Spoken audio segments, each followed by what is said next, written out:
नमस्कार मित्रांनो, the chef स्टोरीमध्ये आपल्या सगळ्यांचं स्वागत आहे। आज आपण एक पाहणार आहोत कथा, ज्ञान मोठं की धन। एकदा लक्ष्मी माता, सरस्वती माता आणि भगवान विष्णू दरबारात उपस्थित होते।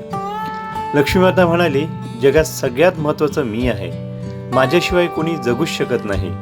धन असेल तर सर्व काही मिळतं।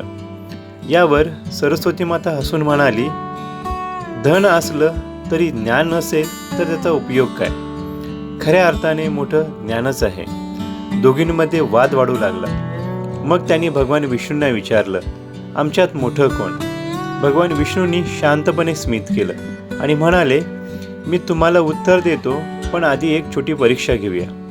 मग भगवान विष्णूंनी एक साधा माणूस निवडला। लक्ष्मी मातेने त्या माणसाला खूप पैसा दिला।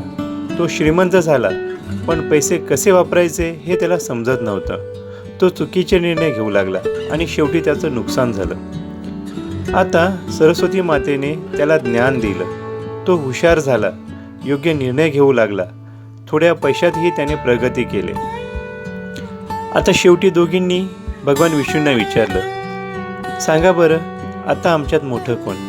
भगवान विष्णू म्हणाले, तुम्ही दोघीही महान आहात। ज्ञानाशिवाय धन टिकत नाही आणि धनाशिवाय ज्ञानाचा उपयोग पूर्ण होत नाही। जिथे ज्ञान आणि धन एकत्र असतात तिथेच खऱ्या अर्थाने यश मिळतं।